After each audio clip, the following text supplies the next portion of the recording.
আসসালামু আলাইকুম ওয়া রাহমাতুল্লাহ। ওয়ালাইকুম আসসালাম ওয়া রাহমাতুল্লাহ। প্রিয় শিক্ষার্থীবৃন্দ, তোমরা কেমন আছো? আলহামদুলিল্লাহ, ভালো আছি। আপনি কেমন আছেন? আলহামদুলিল্লাহ, আমিও ভালো আছি। আজকে তোমাদের সপ্তম শ্রেণীর তথ্য ও যোগাযোগ প্রযুক্তি।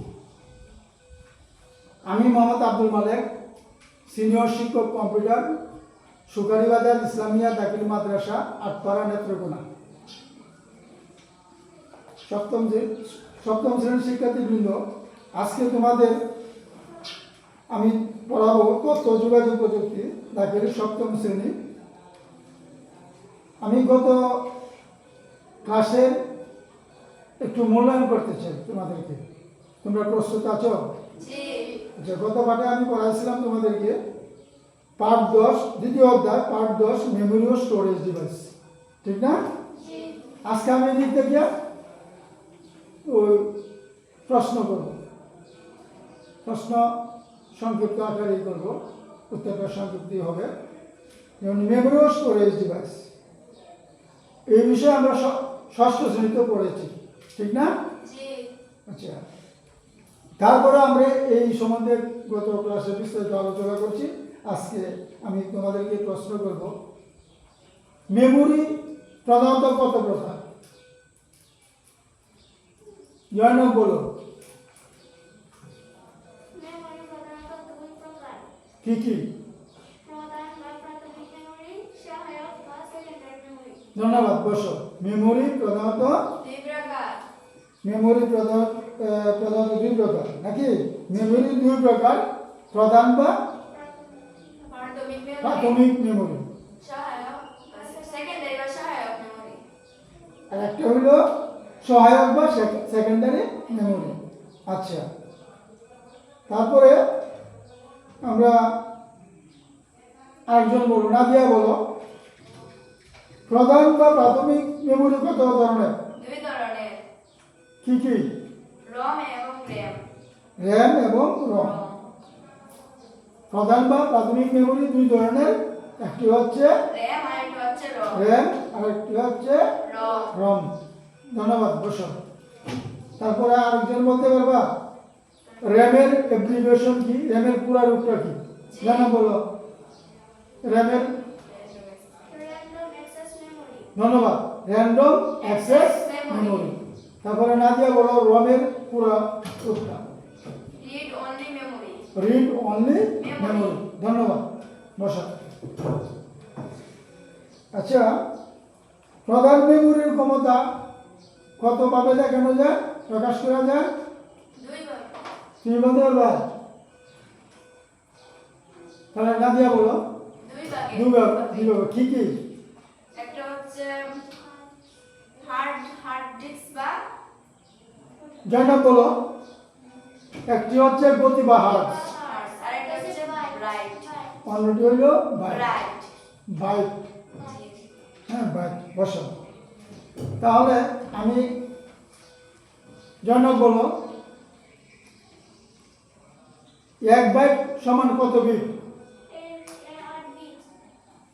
1 বাইট সমান 1 বিট সমান 8 বাইট। 1 বাইট সমান কত বিট? 8 বিট। একজন বলো।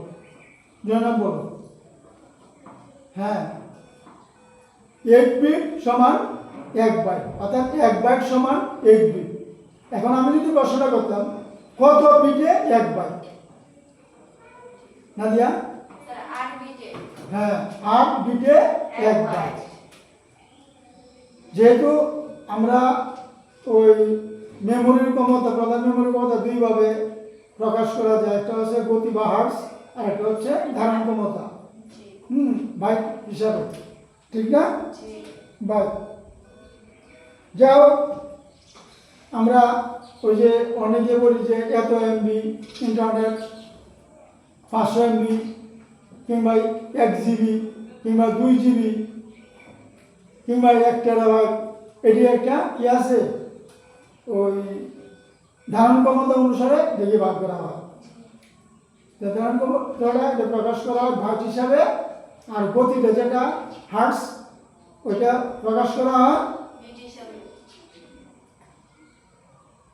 হিসাবে ব্রাইট হার্টস বা গতি, জি একটা গতি বা হার্টস হিসাবে প্রকাশ করা হয়, আর একটা ধারণ ক্ষমতা হয় বাইট হিসাবে, ঠিক না? জি যাও মানে ইন্টারনেট স্পিড কত, হ্যাঁ ইন্টারনেট স্পিড কত, যেহেতু স্পিড আচ্ছা, তাহলে আমরা কি মনে রাখবো, ওই টেরাবাইট পর্যন্ত কে বলতে পারবা, অর্থাৎ 8 বিট সমান এক বাইট, 1024 বাইটে 1 কিলোবাইট, এভাবে এটি কে বলতে পারবা? আমি প্রশ্ন করি, তোমরা বলো। তারপরে বলো 1024 মেগাবাইটে 1024 মেগাবাইটে 1 গিগাবাইট 1000 এটা আরো আগে থেকে বলো, যেমন 8 বিট সমান এক বাইট, 1024 ব্রাইট সমান এই 1024 বাইট সমান 1 মেগাবাইট 1 কিলোবাইট। 1 কিলোবাইট হ্যাঁ। 1024 কিলোবাইট সমান 1 হ্যাঁ, মেগাবাইট হ্যাঁ। 1024 মেগাবাইট সমান 1 গিগাবাইট হ্যাঁ। 1024 গিগাবাইট সমান 1 টেরাবাইট। ধন্যবাদ, এই তো শুনে গেছে। আচ্ছা, এই যে আমাদের যেমন আমরা ওই ধরো আমরা একটা এই ডুলের মধ্যে ধান পাবি না, একটার মধ্যে এই ওই আমরা 10 মণ, আর একটার মধ্যে বেশি ধরে 15 মণ, এইভাবে আর কি। এইটা তোমার এই ওজনের সাথে আমরা একটা উদাহরণ দিচ্ছি আর কি। আসলে এটা তো হইল না, ওই যে বিট হিসাবে, বিট বিট একটা ডিজিট, একটা ফুটা, ধরো একটা ফুটা 1 বিট, এভাবে যদি 8টা ফুটা দাও 8 বাইট 8 বিট, তাহলে 8 বিট সমান 1 বাইট, জি 1024 বাইট সমান 1 কিলোবাইট, 1024 কিলোবাইট সমান 1 মেগাবাইট 1 মেগাবাইট, 1024 মেগাবাইট সমান 1 গিগাবাইট, 1024 গিগাবাইট সমান 1 টেরাবাইট, এভাবে টেরাবাইট পর্যন্ত। যাও তোমরা আগামীকালকে পরে আসবা। ওই এখানে আমরা নতুন শিখলাম তো মাইক্রো প্রসেসর। আচ্ছা, মাইক্রো অর্থ শব্দের অর্থ কি? জন্য বলো, মাইক্রো শব্দের অর্থ, মাইক্রো শব্দের অর্থ ক্ষুদ্র। হ্যাঁ, ধন্যবাদ। মাইক্রো প্রসেসর, হ্যাঁ ক্ষুদ্র।